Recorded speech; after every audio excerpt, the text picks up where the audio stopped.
Imagine losing everything. Your workshop burns to the ground. Your wife passes away, leaving you to raise 4 sons alone during the Great Depression. Bankruptcy looms over your head not once but twice. Most people would give up.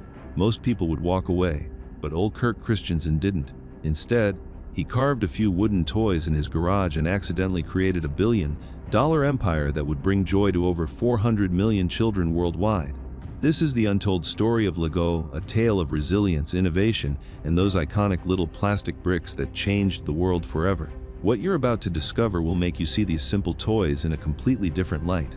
Our story begins in 1891 in the small Danish village of Filskov, where Ole Kirk Christiansen was born into a poor farming family. Growing up, Ole learned carpentry and woodworking skills that would later shape history. In 1916, he bought a woodworking shop in Billund, Denmark, a town so small it didn't even appear on most maps. For years, Ole made practical items like step ladders, ironing boards, and wooden furniture for local farmers. Life was simple but stable until everything changed. The year 1924 brought unimaginable tragedy. A fire started by Ole's 2 young sons completely destroyed his workshop. But Ole rebuilt. Then in 1932, during the depths of the Great Depression, his wife Kirstine died, leaving him a widowed father of 4 boys. Orders dried up as farmers couldn't afford new furniture. Ole stood at a crossroads, facing financial ruin and overwhelming grief. It was in this darkest moment that he made a decision that would change everything.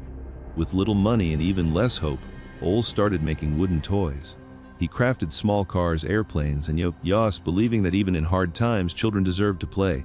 In 1934, he held a company contest to name his growing toy business. He combined 2 Danish words, leg godt, meaning play well, to create the name Lego. Interestingly, Ole later discovered that Lego also means I put together in Latin, a coincidence that seemed almost prophetic. He carved a company motto that still hangs in Lego offices today: only the best is good enough.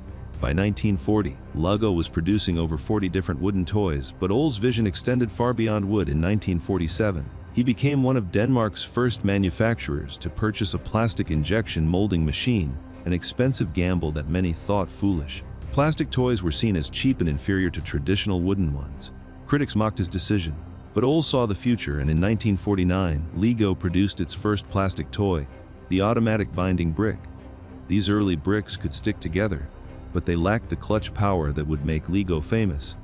The real breakthrough came in 1958 when Ole's son Godfred Kirk Christiansen, who had taken over day-to-day operations, patented the modern Lego brick design. This new brick featured tubes inside that created unprecedented clutch power, meaning the bricks held together firmly yet could be separated easily. This innovation was revolutionary. Each brick could connect with any other brick in 915 million different ways for just 6/8 stud bricks. The mathematical possibilities were virtually infinite, transforming these simple plastic pieces into a limitless, creative tool.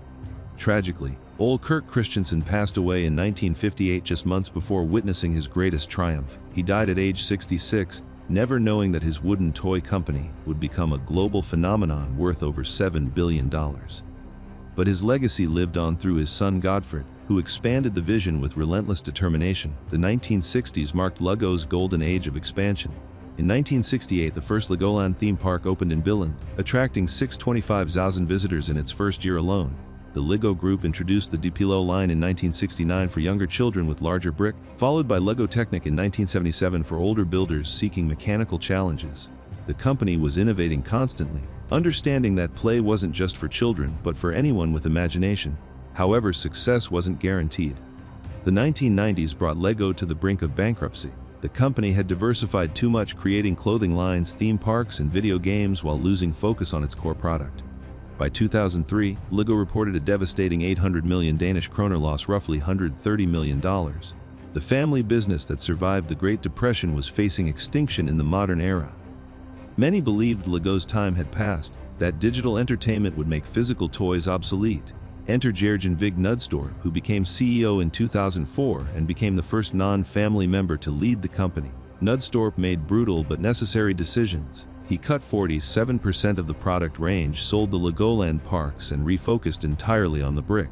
He listened to Lego's adult fan community, recognizing their passion and creativity. He embraced partnerships, leading to licensed sets featuring Star Wars, Harry Potter, and Marvel superheroes. These moves transformed Lego from a struggling toy company into a cultural powerhouse. The turnaround was spectacular. By 2014, LEGO became the world's largest toy company by revenue, surpassing Mattel. The LEGO Movie in 2014 grossed nearly $470 million worldwide, proving that these little bricks had cinematic appeal. Today, LEGO produces approximately 75 billion bricks annually. Laid end to end, the LEGO bricks sold in 1 year would circle the Earth over 31 times. There are roughly 80 LEGO bricks for every person on the planet, but LEGO's impact extends far beyond profit margins. The company has become a leader in sustainability, pledging to make all products from sustainable materials by 2030. They've invested over $400 million in sustainability initiatives researching bio-based and recycled plastics. LEGO has also championed education, with LEGO education programs in schools across 140 countries, teaching science, technology, engineering, and mathematics through hands-on building. Studies have shown that LEGO Play develops spatial reasoning, problem-solving skills, and creativity in ways few other toys can match. The LEGO story is ultimately about more than toys. It's about a carpenter who refused to quit when life burned down everything he built. It's about a family that maintained quality standards through depressions, wars, and near bankruptcy. It's about understanding that play isn't frivolous but fundamental to human development and joy. Those colorful plastic bricks represent resilience, imagination, and the belief that anything can be created if you have the right pieces and enough determination. From a grieving father carving wooden toys in a small Danish village to the world's most beloved toy brand, LEGO's journey proves that the greatest empires are often built one small piece at a time. The next time you hear that satisfying click of two LEGO bricks connecting, remember Ole Kirk Christiansen and his unwavering belief that only the best is good enough. If this incredible story of determination and innovation inspired you, smash that subscribe button and hit the notification bell so you never miss another story of triumph against impossible odds. Drop a like if you've ever built something amazing with LEGO, and tell us in the comments what your favorite LEGO creation was. We're building a community of curious minds here, and your support helps us bring you more untold stories that deserve to be heard. Thank you for watching, and remember, just like LEGO taught us, you have infinite possibilities to create something extraordinary.